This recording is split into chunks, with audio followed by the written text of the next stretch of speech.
राहुल और गोपाल बचपन से ही पक्के दोस्त थे। राहुल दुबला-पतला और तीव्र गति वाला था, जबकि गोपाल गोलमटोल और थोड़ा धीमा, परंतु समझदार और साहसी। उनकी जोड़ी को देखकर लोग अक्सर मजाक उड़ाते और कहते, एक तो हवा के झोंके से उड़ जाए और दूसरा जिसे हवा हिला भी न सके। परंतु राहुल और गोपाल अपनी दोस्ती पर गर्व करते थे। एक दिन उनके पास गांव के एक पुराने मित्र का निमंत्रण आया। मित्र ने अपनी बहन की शादी के अवसर पर उन्हें बुलाया था। उत्साह में दोनों ने तुरंत तैयारी कर ली। हालांकि उनके मित्र का गांव बहुत दूर नहीं था, लेकिन रास्ते में एक घना जंगल पार करना पड़ता था। इस जंगल में जंगली जानवरों की भरमार थी और खतरों की कहानियां वहां के लोग अक्सर सुनाया करते थे। राहुल ने कहा, गोपाल, हमें जंगल में सतर्क रहना होगा। अगर कोई जानवर आ गया तो क्या करेंगे? गोपाल ने हंसते हुए जवाब दिया, तुम दौड़ोगे और मैं देखूंगा। लेकिन घबराओ मत, हम साथ में हैं तो सब ठीक होगा। दोनों मित्र जंगल में दाखिल हुए। सूरज धीरे धीरे ढल रहा था और पक्षियों की आवाजें रहस्यमय लग रही थीं। राहुल ने चलते चलते कुछ चुटकुले सुनाए ताकि डर का माहौल हल्का हो सके। गोपाल ने भी ठहाका लगाया, लेकिन उसकी नजरें हर वक्त इधर-उधर घूम रही थीं। चलते चलते अचानक एक तेज आवाज आई। एक शाखा टूटकर जमीन पर गिरी। दोनों ठिठक गए। गोपाल ने कहा, राहुल, लगता है कोई जानवर आसपास है। हमें सतर्क रहना चाहिए। राहुल ने सिर हिलाया और दोनों ने अपनी गति तेज कर दी। थोड़ी ही दूर चलने पर उन्हें सामने से एक विशाल भालू आता दिखा। भालू इतना बड़ा और डरावना था कि दोनों के होश उड़ गए। राहुल ने बिना कुछ सोचे समझे तुरंत पास के एक पेड़ पर चढ़ने का फैसला किया। उसकी दुबली काया और तीव्रता ने उसे फुर्ती से ऊपर चढ़ा दिया। गोपाल ने राहुल से मदद मांगी, राहुल, मुझे भी ऊपर चढ़ने में मदद करो। लेकिन राहुल ने नीचे झांक कर कहा, गोपाल, मैं खुद मुश्किल से चढ़ा हूँ।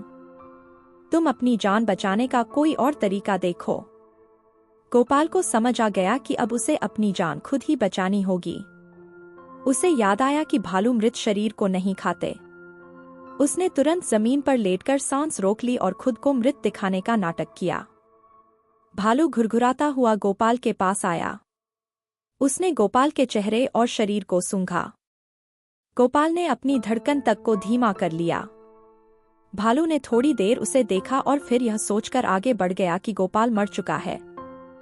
राहुल पेड़ से नीचे उतरा और गोपाल के पास आया। उसने हंसते हुए पूछा, गोपाल, मैंने देखा कि भालू तुम्हारे कान में कुछ फुसफुसा रहा था। क्या कहा उसने? गोपाल ने गहरी सांस लेते हुए कहा, उसने कहा कि ऐसे दोस्तों से दूर रहो जो मुसीबत के वक्त तुम्हारा साथ छोड़ दें। राहुल यह सुनकर शर्मिंदा हो गया। लेकिन गोपाल का गुस्सा कम नहीं हुआ। उसने कहा, राहुल, दोस्ती का मतलब है कि हम एक दूसरे की मदद करें, न कि अपने डर में साथी को अकेला छोड़ दें। राहुल ने गोपाल से माफी मांगी, लेकिन गोपाल ने उसे कुछ समय अकेला छोड़ने का फैसला किया। वह आगे बढ़ा और शादी में पहुंच गया। हालांकि उसने राहुल को अपने साथ चलने दिया, लेकिन रास्ते भर वह चुप रहा।